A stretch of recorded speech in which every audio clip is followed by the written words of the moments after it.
live checks runs for you. And yeah, we'll close it. Hey, everybody. I was reading something that YouTube popped up on the screen there. Hey, how's it going, everybody? So, here I am with a black bear I shot with my bow this past Friday evening. I got the black bear out of the woods before dark. He came in about an hour and 40 minutes before dark. And look how pretty he is. Nice bear.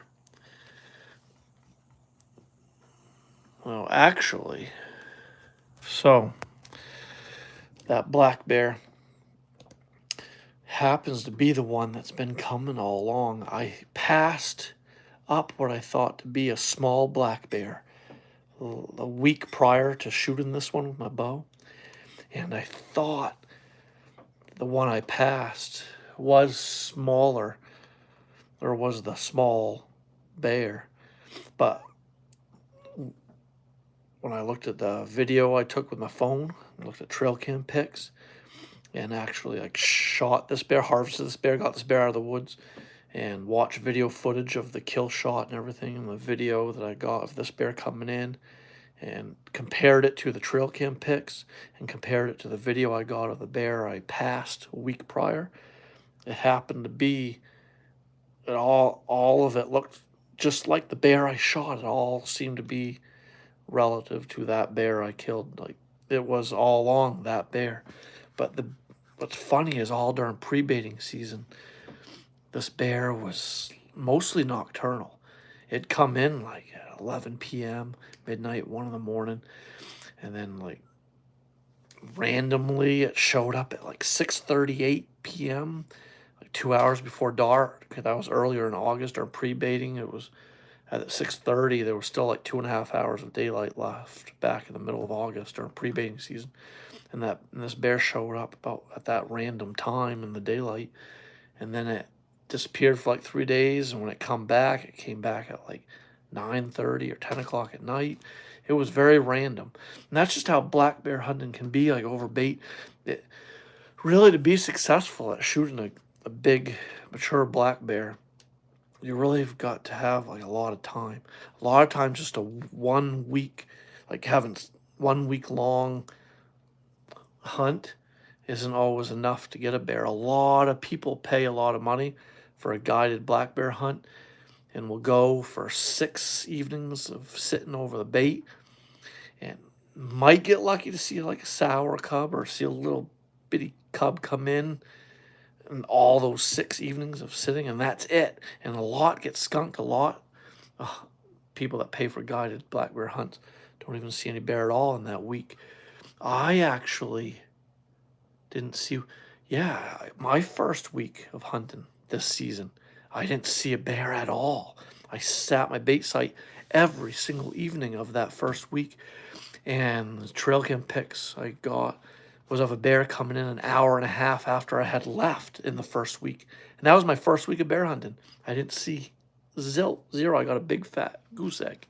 The second week of my hunt, I didn't see anything Monday evening and Tuesday evening, but come Wednesday, a bear come in at the last couple of minutes of legal shooting light, and I got video of it coming in. Turn on my video camera, and it appeared to be like a small bear. I passed it. And then Thursday evening, the second evening in a row, that same bear come in. I think there was a bear chase. What I believe to be more than one bear coming in. I think that the bear that come in on Thursday evening chased off another bear. It sounded like a bear chase going on in the woods. All hell broke loose. Branches were breaking. Look at that. Some boo-boo bears right there. Boo-boo the bear. Say hi, everybody. Hey, who's on here? Jason Gibson he's saying congrats. Thank you, Jason. I appreciate it. Fin your bear tag this year. Cody does Florida. You in Canada? Nope, Cody, I'm not in Canada. But Cody, this bear right here, is a Canadian black bear. This one right here over my left shoulder. I shot this bear, Cody, with my bow in New Brunswick, Canada, and that's my first ever shoulder mount that I did myself. I did the taxidermy, I did the mount on this bear. That's the first mount I ever did in my life.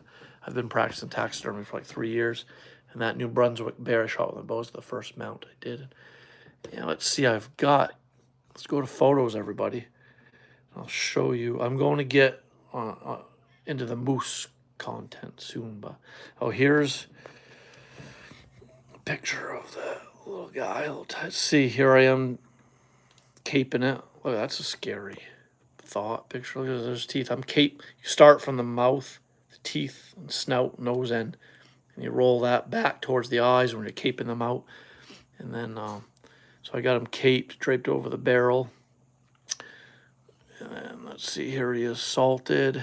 Here he is down on my, here he is salted, all flesh. He's like that right now in a stable state, pickle salt. The ears, eyes, nose, and lips are all turned and fleshed and pickle salted.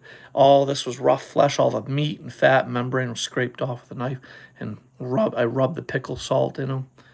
And the paws still need to be finished. I've got to get the meat and bone out of the paws.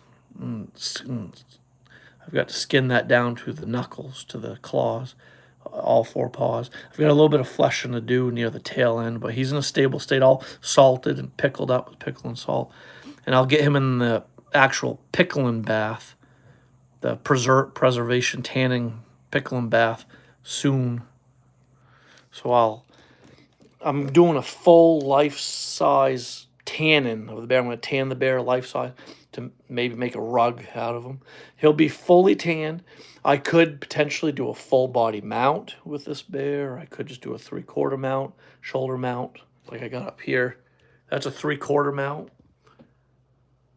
That where from the belly button up, they call it a 3/4 mount on a bear. That's just a shoulder mount of a black bear there. But I'll probably just make a rug out of this one. And so here is, you guys got to check this out. See who else is on here. And about out. Shout out. Hey, Anika, how you doing? Jason says, Phil. Jason, buddy, thanks for coming on. Let's see who else do we have on here. I want to make sure I don't skip anybody. So Cody, hell yeah, buddy, says Cody. Props on the archery too. Yeah, thanks, Cody. All right, so you guys got to check this out. Let's play this. Let's make it big. And let's turn up the volume. Here, you guys, let's check this out. Here I am. This is with the 360 camera. The bear is right up here. Raise the volume up.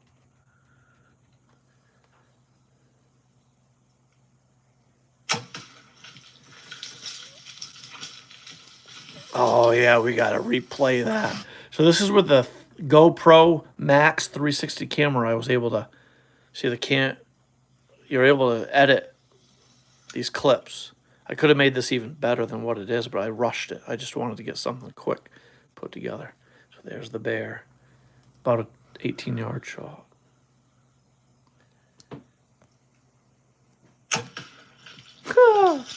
Pretty sweet, huh? All right, so, and the bear died right over here. It didn't even go 50 yards. From the base of my tree, 50 or less yards, he was dead right there. He died nearly inside. If it wasn't for all these trees, the thick vegetation, I would have been able to see him go down. The bear was right there. Double lunged him. Didn't go very far. Oh, I didn't mean, what the heck? All kinds of goodies here. Wasn't done with you photos. All right. There's another angle of view of the kill shot. This is with another point of view camera. This is with the camera on my bow.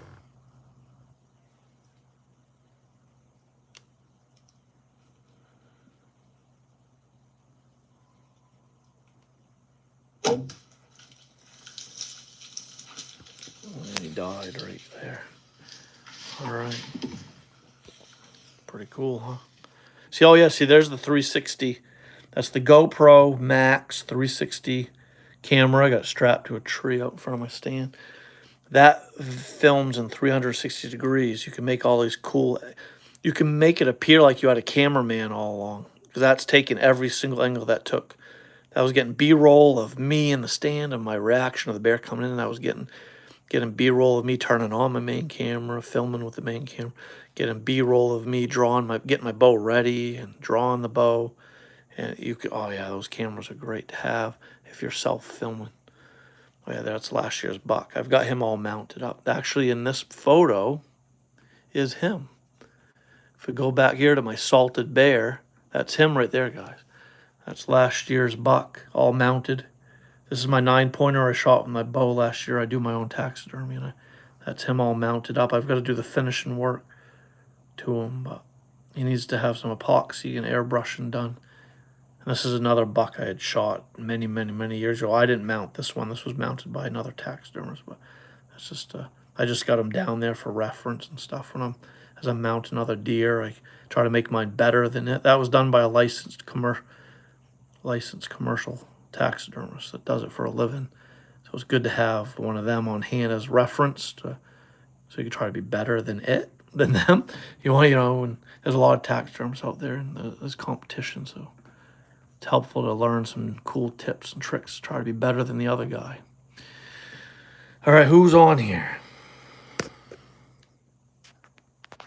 So we've got Jason Gibbons says, great shot. Yeah, wasn't that cool, Jason? I thought you'd appreciate that, Jason.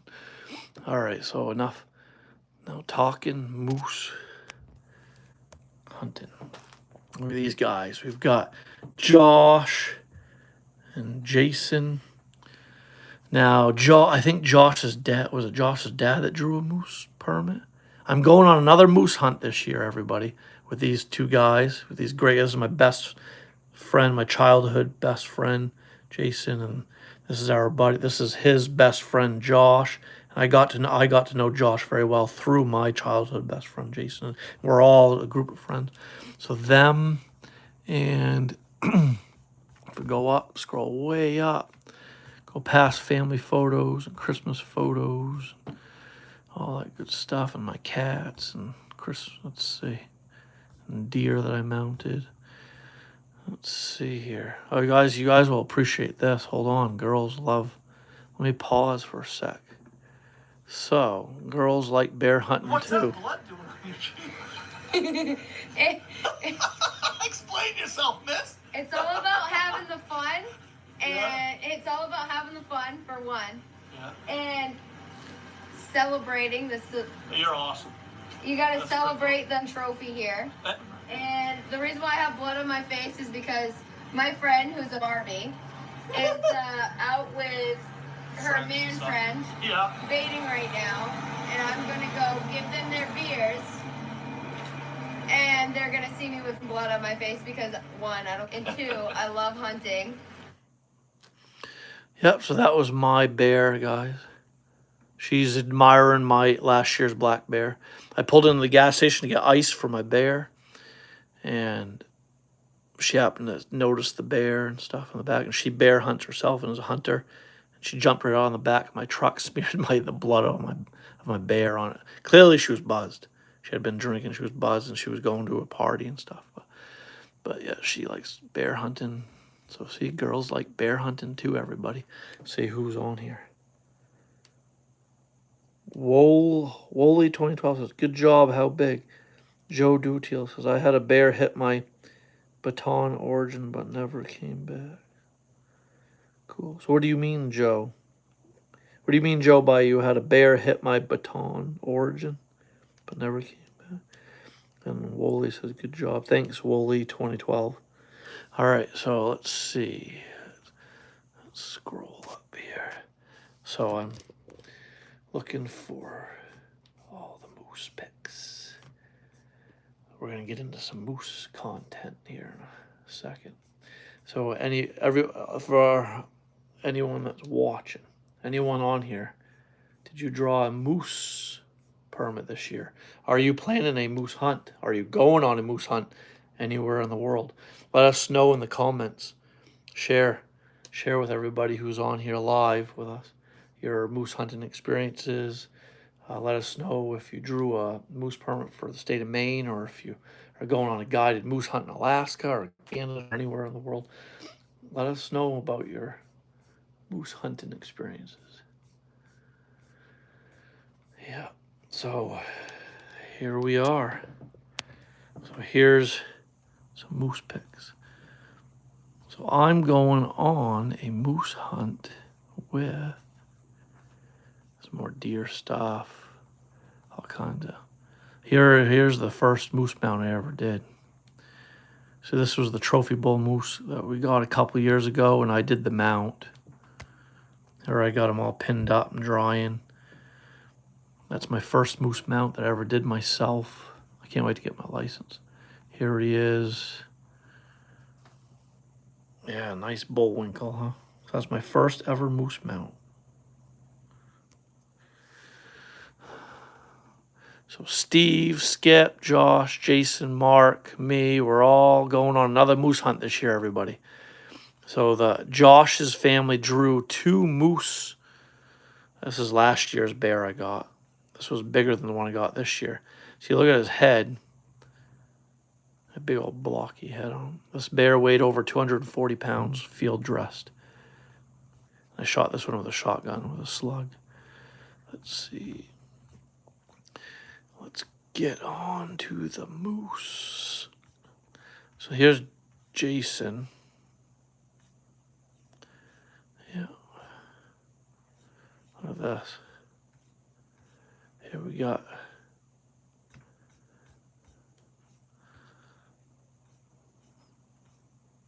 There's my trophy fish. All right, so who do we have on here tonight? Yeah. I'm probably going to lose some, gain some, lose some people because I'm not talking much right now. But that's what's nice about having the chat open so that you guys can chat with one another. And I'm hoping that people will share some of their moose hunting tips, tactics they like to use. I'm hoping some people will come on here that are going on a moose hunt this year, and they'll let us know where they're going and what they're taking with them on their moose hunt, what their plans are to go about hunting the moose, what hunting methods they might use to go about shooting their moose. You want to see a scary photo? Everybody, you guys ready for this? I don't know if you are. This is rated R. Hey you guys ready for this? What I'm about to show you is rated R. Are you ready? I'm hunting plains game in South Africa next year. Lunch Tiger 91 says he's hunting the Great Plains. South Africa. That is awesome. What are you hunting out there? Lunch Tiger, what are you hunting out in South Africa? Oak Ridge Taxidermist says, what's up, brother? Hey, we haven't seen you on here in a little while. Oak Ridge Taxidermist. I've been live every Monday. We missed you, buddy. Thanks for coming on, Oak Ridge Taxidermist. I'm just getting into the moose hunting content, talking about moose hunting trips, guided moose hunts, preparing for moose hunts, moose hunting tactics and such and so forth. But are you guys ready for this rated R pick? This is of a bull moose. This is after he was caped. Check this out. Ooh, that's scary. Ooh. Now that will give you nightmares. Okay, everybody. Yeah, that was after I caped it. All right, so here I am. Oh, yeah, we don't. Oh, wait, that is a video. And I think I'm talking about. How's it going, everybody? Justin here with Spikes and Gills. So Josh and Jason got 2023 Maine bull on the 2023 Maine moose hunt. It's a nice one. He weighed 864.5 pounds, so about 865 pounds. He was a 49-inch spread. Real great. I mean, just a spectacular Maine moose. I mean, he's a giant. He's huge. Almost nearly 900 pounds and nearly a record book rack. A true trophy in anyone's eyes. And I'm going to be kind enough to mount this bull moose for my best friend, Jason Coombs. And now I want to touch on a little bit about proper care when actually shooting your moose out in the woods. You could be hundreds of yards off the beaten path. You've got to have the right gear, the right equipment and gear to get that bull out. especially if you're going to get them out whole. Now you can quarter the moose. When quartering your moose, that's the way you're going to pack out the moose instead of dragging them out to a trailer. Is you cut one half of the hide, cut it right down the middle, the back of the moose, from the tail to the head, and then you pull that hide off, drape it over, hair side down, with skin side up, and use it like a table to lay all your meat on. As you're quartering the meat, as you're getting the front shoulder and rear shoulder, and getting all and deboning the meat off your ribs, quarter that meat on the one side. Then you put it into your cheesecloths or your gamekeeper bags, like from the Alaska gamekeeper bag company or whatever. You bag it all up, get it in your pack, strap it to the pack. Then you turn the bull over. You turn that, and that side you already quartered up is going to lay on the skin side of the part of the hide you already cut away from the bull. And then you're going to proceed to take the hide off that other side, lay it hair side down, skin side up, and that's your table to quarter the other side of the bull, and get that in its cloths, in bags, tied up and strapped to the pack. And you can pack it out and bring out, and obviously cut the head off where you need to take your trophy, take your antlers and skull out with you. So that's one way. Now Josh, Jason, Skip, they brought their four-wheeler and some chain and rope, and they got a big trailer. We were about 150 yards out off the beaten path when Josh and Jason dumped this bull. They dropped this bull almost right in its tracks, right where it stood. It didn't go. They shot it, and might have it turned and went like 10 or 15 yards and did a little whoop-de-doo thing and drop. I got it on video dropping. I got all the shots and the bull going down on video. It's a great video. Can't wait for all of you to see it. But here, Josh cut out a bed liner out of a Ford pickup truck, bounce up and down, or prevent, if you will, any future bacteria growth, so you don't spoil and ruin, rot your cape. There's minimal sewing. I don't have to do a whole. Then you cut out so it's just the ear, skin, and cart for tucking into the mannequin. And there you go. Ready for mount. Anyways, so there you have. Yeah. So, all right. What do you guys think of that? That was. Yeah. Well, will that give you guys nightmares? The image of that caped bull, his eyeball. Doesn't that scare you? That was a fully caped moose off the skull. When you fully cape your trophy, you're taking skin and hair completely off their skull. Oak Ridge Taxidermist says, are you mounting the moose? Oak Ridge Taxidermist, I'll show you the moose mount. Yes, I did mount that moose.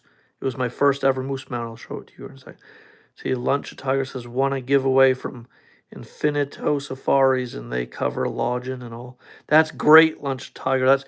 Hey, everybody, Lunch Tiger 91 he won a hunting safari trip to the, see, he set up here to the South Africa, the hunting plains in South Africa, and it's a safari type hunt. Congratulations, Lunch Tiger. That's awesome, everybody. You gotta give him a shout out. Thinking of adding wildebeest to the hunt. Yeah, that's cool. So Blensbok and Impala. So this Lunch of Tiger 91, he's hunting Blensbok, Impala, and wildebeest. That's awesome. That's definitely like a bucket list type thing for a lot of hunters. So congratulations, Lunch of Tiger. So Oak Ridge Taxidermist. Let's show you that moose mount. All right, so that was way over here. Yeah. Yes, sirree. So we want to...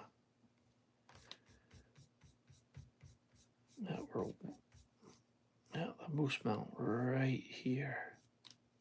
He's right.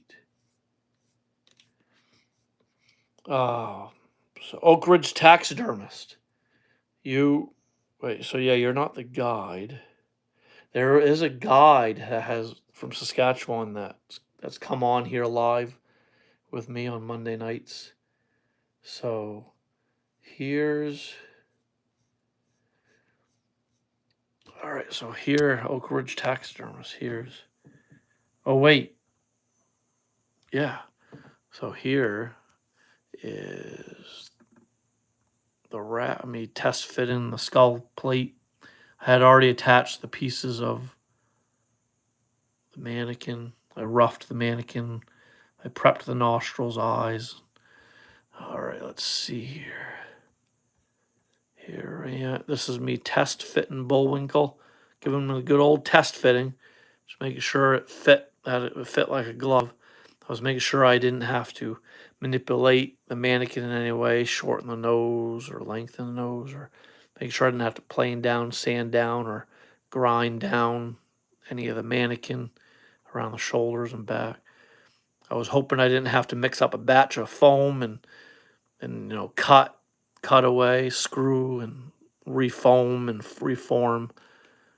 I was hoping I didn't have to. This mannequin was an exact fit. That sometimes that's not always the case. Obviously, Oak Ridge taxidermists, you would know.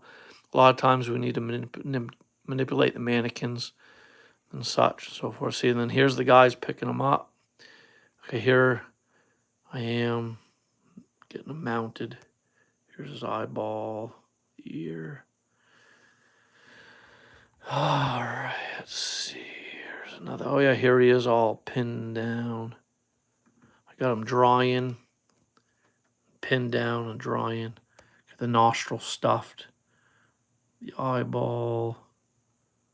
Yep, there he is.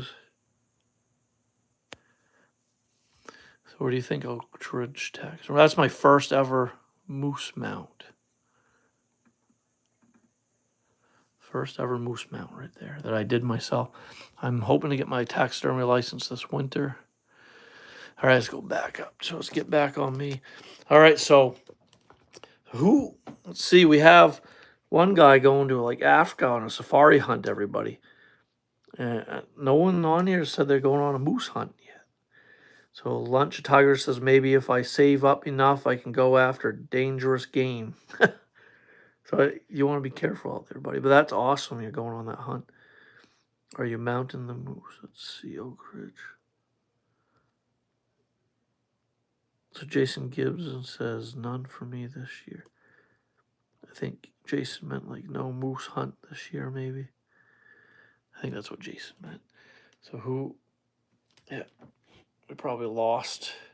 All right, so I should probably do something like this so that I'm not shaky. All right, so now I've been live probably long enough.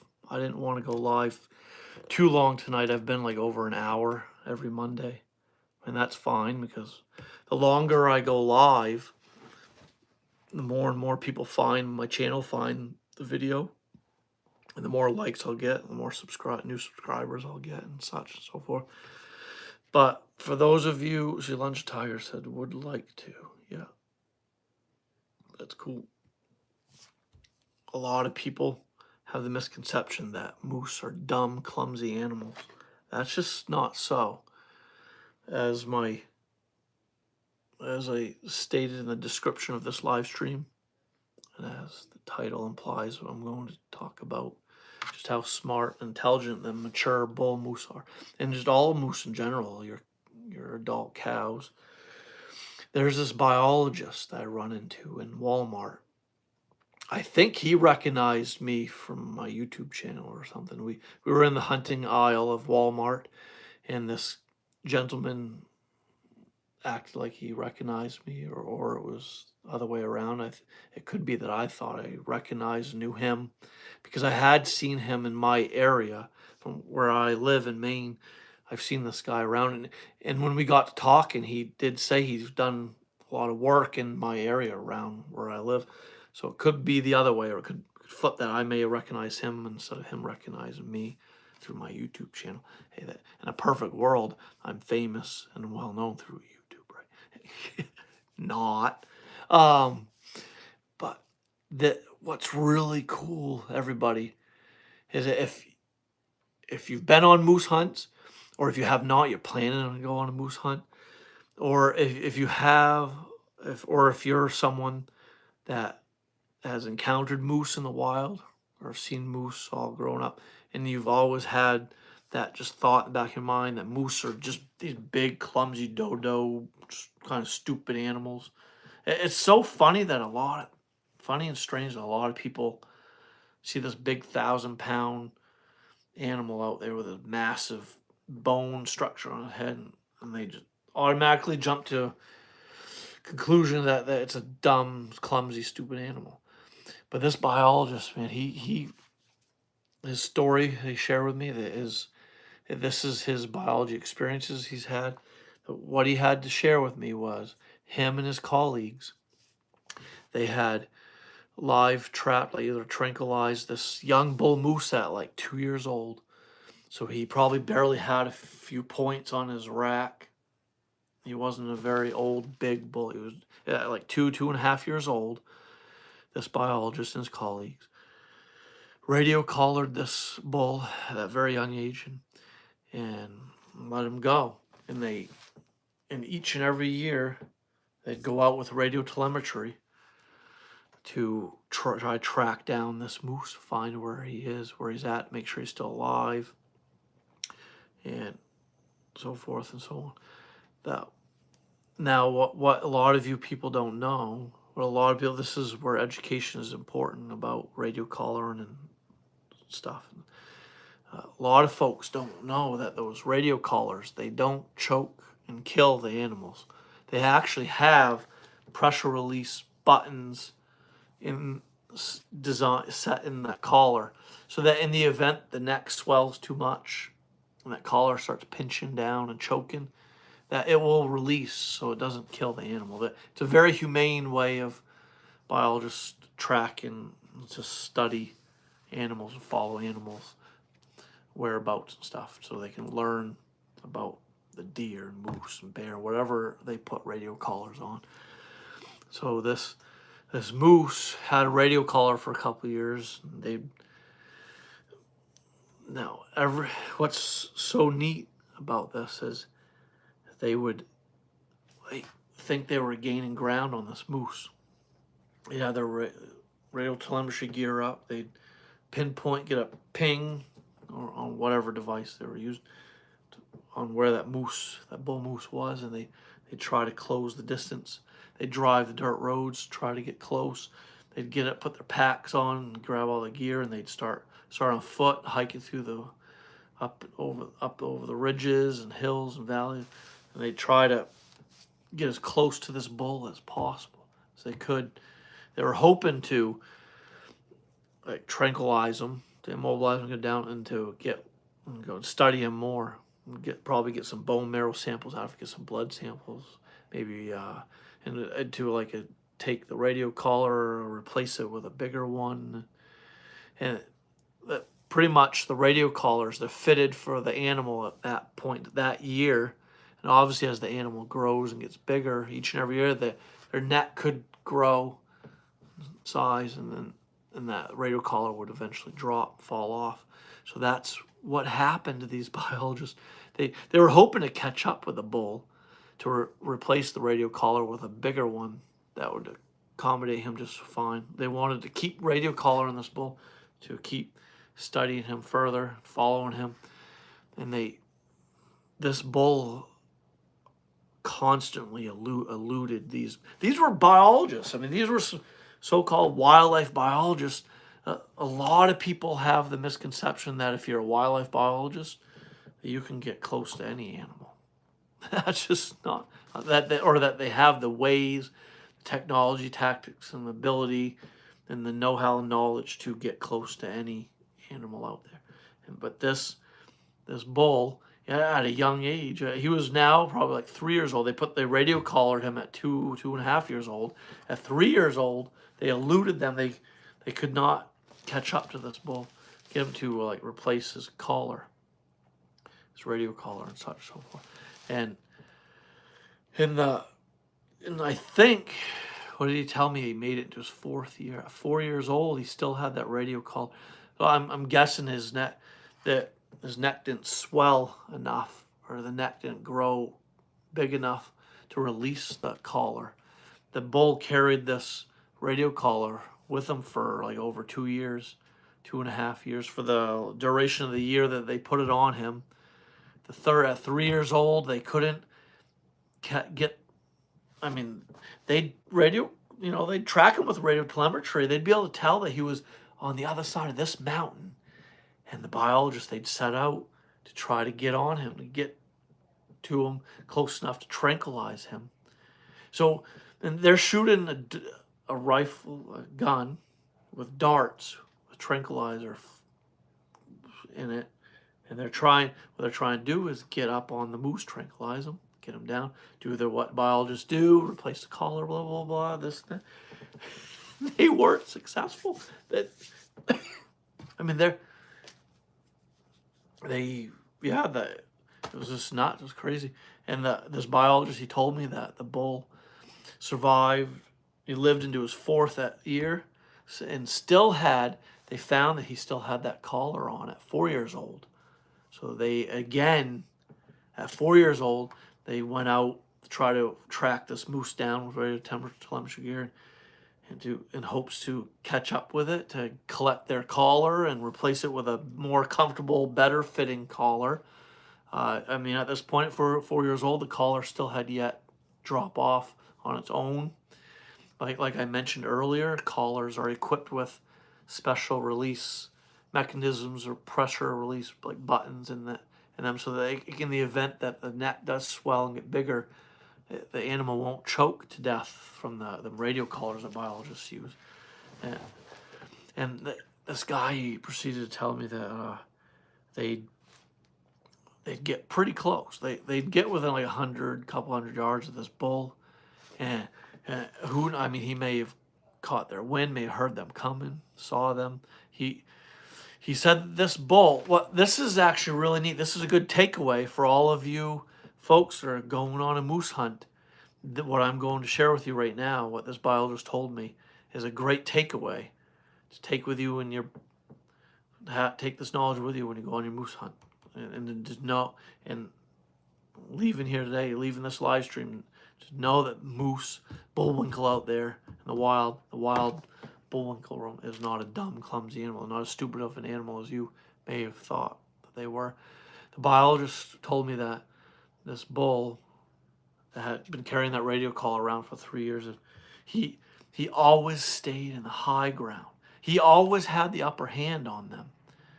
No matter where they found this bull, he was in a position, he was always in an area where he couldn't be approached by human or hunters.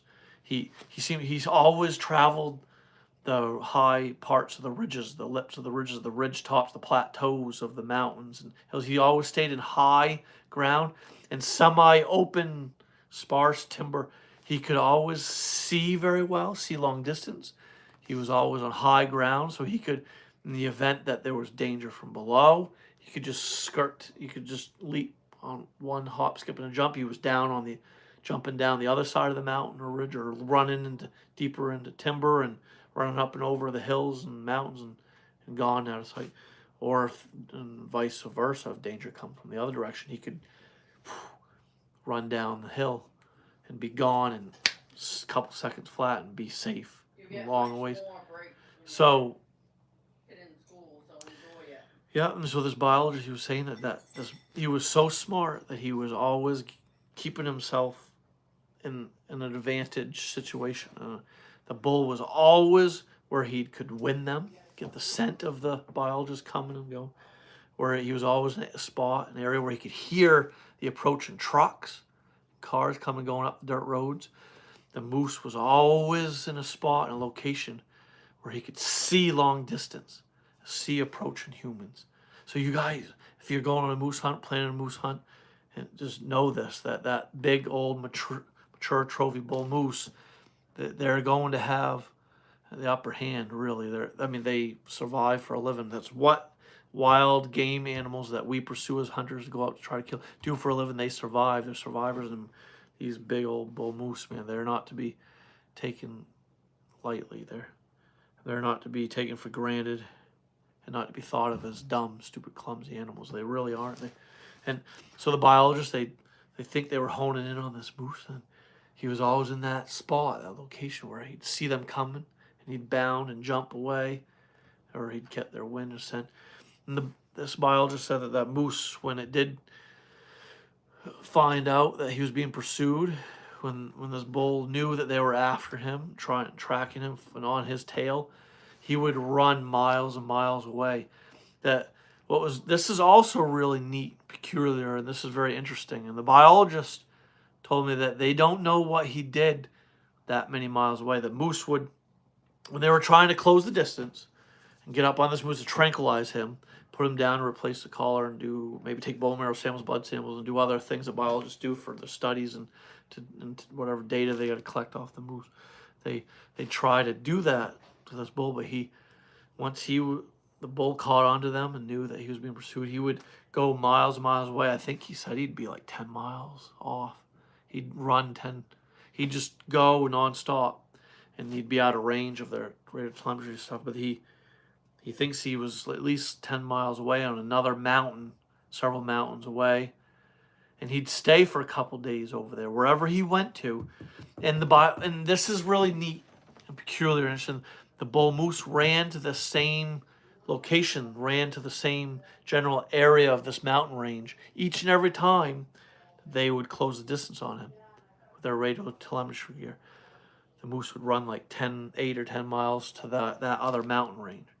And a couple days later, he'd be right back. They'd find out, they'd go out with the radio telemetry, they'd find he's back in his core area, in his home range that he knows best. He'd be back home. And in this bull moose, he stayed in these so many hundreds of acres of area for his home range. A moose's home range is just a couple square miles versus like a deer's home range. Even a mature buck. When I get into deer hunting content. Right now, it's all my videos. My next series of videos on my channel, Spikes and Gills, and my next series of live streams will be all about moose. Facts about moose hunting tactics, and moose hunting in general, but eventually I'll transition to deer, all about deer. But like your deer, they have home ranges typically under 1 square mile or less, or 1.5. Your moose, their square home ranges are going to be a couple square miles or more, or just several hundreds of acres, and deer will have just so many acres for home range. So, but the biologists, they were putting the pressure on. The one thing that can always alter a moose's and change a bull moose's habits is human pressure. Hunting pressure, human pressure is always going to alter the patterns, travel patterns, and daytime travel patterns of the moose. Likewise with your deer, or the same thing happens to deer hunting. Human pressure is really the number one thing that affects and alters and changes the daily movement patterns of deer, moose, or bear, whatever it is you're pursuing. Good night, honey. Say hi, Bryson. You want me to turn this around so it shows you? My son's heading to bed. Shut up. You don't want to say hi to everybody? Okay, honey, you can come up too. My wife's going to bed too. What? I'm almost done. I just shared my story about how moose aren't stupid animals. What? Did I ever tell you that story, Bryson, about what the biologist told me about the moose that they had radio collared at like 2 years old? And he carried that radio collar with him for like 3 years, and they kept trying to catch up to it, to tranquilize it, to collect that radio collar and replace it with a bigger one, and to take their samples they needed to, like bone marrow sample, blood sample, hair sample, whatever biologists need. Well, don't show everybody puppy. You want me to tell them how old you are and you're still carrying stuffed animals around? That would be embarrassing. What? Want to come say hi? I'm going to pan this around to you. Okay, anyways, everybody. Okay, am I missing? Who's on here with us? Jason Gibson says, when you go on your moose hunt, what is the key terrain habitat you look for to scout moose activity? So Jason asked a specific question, everybody. So if he's still on here with me, if there's still a good bunch of people still on here live with me. So to answer Jason's question, Jason And Josh went maybe a couple months, month or more in advance to the area where we went on that trophy bull moose hunt. And they, let's see, I want to make sure I'm going to answer your question right. So what type of terrain? Okay, so yeah, they went and scouted out an area that a family friend of theirs who's a guide led them to, and it was an area that was hidden by thick wall of timber and herbaceous like forb type vegetation like ferns and goldenrod and stuff growing and cow vetch and all kinds of different grasses and it was like a berm and all the other hunters would drive by this area and never know that there was a hidden moose hunting gem out there. We yeah, the number one key thing you'd want to hone in on is where are the other hunters not going. Try to find those hidden away gems, moose hunt gems, where clearly the moose are going to be mostly concentrated in areas where they're not getting the human disturbance and the hunting pressure. Likewise, the same with our deer. No different. Your deer hunting tactics and methods, your approaches for hunting deer can be used for moose hunting. They're the same thing. They can be used for bear hunting. You can use all the different methods, tactics of hunting deer, moose, bear, all three, a combination of three. And so Josh, Jason, they went scouted out this area. That there was an old, like 2 to 3 year old cotton that was growing up. Lots of nice, lush, woody type forb, herbaceous type vegetation stuff. Lots of browse and food for the moose. Lots covered. The old skidder trails were growing up thick. The moose were traveling all the skidder trails as paths of least resistance, going to and from this old cut that was off the beaten path. It was like a quarter of a mile. It was like quite several hundreds of yards through the wilderness off the dirt road that all the other hunters were driving to go to clear cuts that they could visibly see from the road and from their truck. There was a lot of heater hunting going on. A lot of guys just drive around in hopes to spot a moose from the vehicle and get out and dump a moose in a clear cut just a couple hundred yards off the road. But we didn't do that. We chose to get off the beaten path, put boot leather on the ground and scout, look for fresh sign. When Josh and Jason were out there scouting, they jumped a cow. They found cows in that area. They found fresh bull sign of and evidence of bulls being near and being around. This guide, this family friend of Josh's, who was a guide, told him there was 2 good bulls he had spotted in this area that were hanging out there with his harem of cows, and they weren't going anywhere. There was plenty of cows in there to hold the attention of them bulls. The bulls didn't need to go anywhere. The cows didn't need to go anywhere. There was a wetland, swampy like area. There was plenty of cool, damp, wet areas for them to bed in the heat of the day on the warm days. There was like a nice microclimate there. Down there it would be like 10 degrees cooler in the lowland and the wet, damp, mossy areas. And the moose could bed there. Or in the event it was a cold day, they could bed in the sun out in the edges of the cuttings. There was all the old grown up skidder trails and all kinds of, it was a great area to hunt moose. And so, and the one thing, another important thing, is moose are going to use terrain features, geography. They're going to use different geographical features of the land, terrain features of the land, the same as deer do. Good night, honey. You want to say hi to everybody? No. You're just as bashful as Bryson is. Good night. So, let's see how many of you on here know who Bill Wink is. Jason Gibson, have you ever heard of Bill Wink? I recommend you watch his videos. Maybe you're already, Jason might already be watching Bill Wink's YouTube channel and stuff. He's a great guy. I follow him and I love Bill Wink. I've read his articles for years and his books and watched his videos and stuff and his hunt. I've learned a lot from him. It's awesome to have a handful of these guys, these like role models that you've grew up with that to learn from. Still to this day, even at the age that I am, I've been following them religiously for years and learning from them and it's allowed me to do what I'm doing now, to go live, to make YouTube videos. And I like to pass on their knowledge that they taught me from me following them, reading their articles and watching their videos. So Bill Wink, he shared something that in one of his most recent video uploads, and he's said this time and time again, and what's funny is to back him up. I was watching a podcast earlier today, and they made reference to this as well, and brought up Bill Wink's name in their podcast too. So this knowledge is being passed around. That if you want to know a really good stand location, a good ambush spot, this isn't going to only apply to moose hunting, everybody, but use this for your deer hunting and your bear hunting.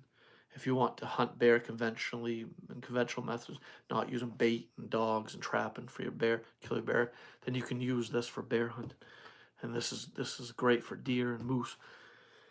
You want to find those heads of drainages, those like long, really steep sloped, like more than 30-degree pitched hills on each side, maybe 30-40-degree slope on each side, real deep, like 20-foot drop type drainages, maybe 10 or more foot drops in the drainages with really steep slopes on either side that just go for a long ways downhill to lower elevations.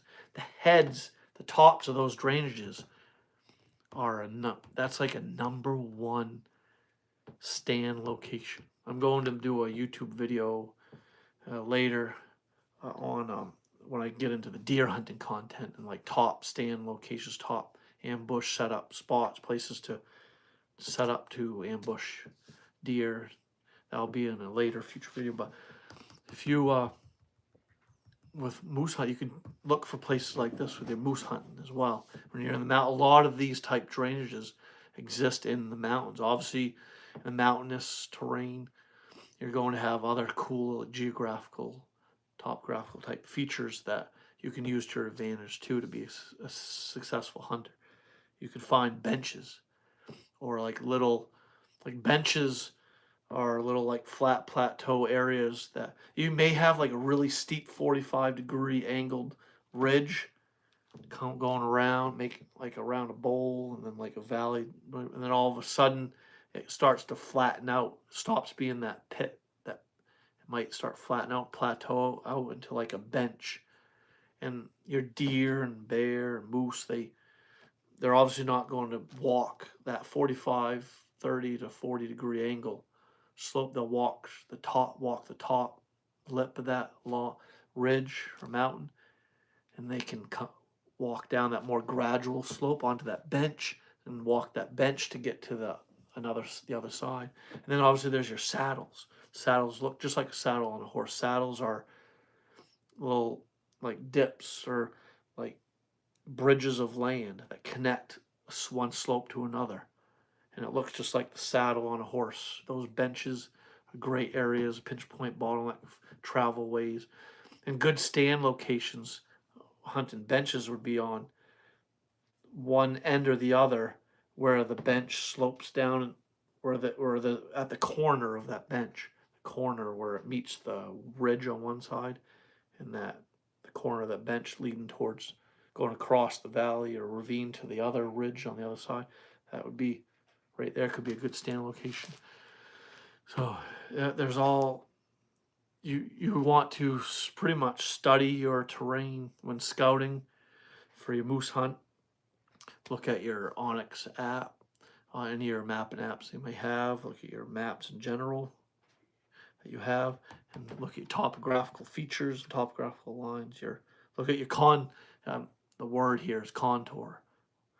Look at your contour features, contour lines on your map.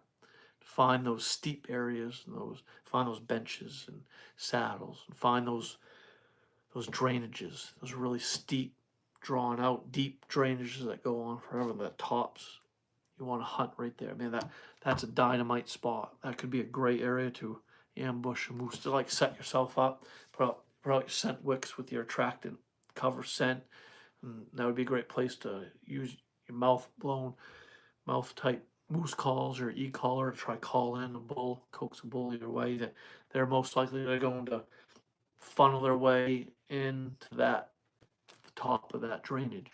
They're not going to come up that steep drainage. They're going to avoid those steep slopes. They're going to walk they may come up one side, right side or left side of that drainage, and they're going to want to pinch themselves, funnel themselves through the head of that drainage to go from one side to the other. And a deer do the same thing. Let's see. So I hope that answered your question, Jason. Anyone else on here? Anyone else have any other questions? I think a lot of people are dropping off. Oh, it's past 10 o'clock. Time to end, everybody. So, all right. So I want to thank everybody that joined me live this Monday night. As I state in all other live streams, I go live every Monday night, and the next series of live streams will be all about moose hunting, moose tip, moose facts, and everything to do with surrounding the moose, the bull, Mr. Bullwinkle, so forth and so on. And I may mix in a little bit of tidbits of information on deer in the live stream and some on bear and this and that. But it'll be all moose content here on out until further notice, and then I'll be transitioning into everything deer. And I'll get into all deer hunting stuff and everything to do about deer and stuff and so on and so forth.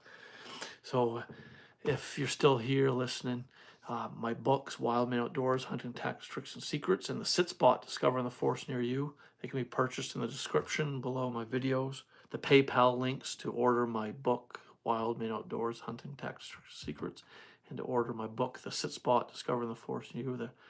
Those PayPal links to order them books are in the descriptions below every one of my videos. You can go there, click on that on any one of them links to order my books. And then obviously I have my Spikes and Gills merch, hoodies, t-shirts, and such, so on and so forth, that you can order as well through the shop icon below the videos. So you can check all that out. I greatly appreciate the support and follow everybody. So before you go, can you smash that like button and subscribe to Spikes and Gills YouTube channel. Click the notification bell so you'll be notified of all future uploads. I greatly appreciate extra support and follow everybody. So thank you for joining me live. See you next Monday night after 9 p.m. So I go live every Monday nights around 9 p.m. or shortly thereafter. So 9 p.m. every Monday night. So see you next Monday night around 9 p.m. And I hope you're here. See you then.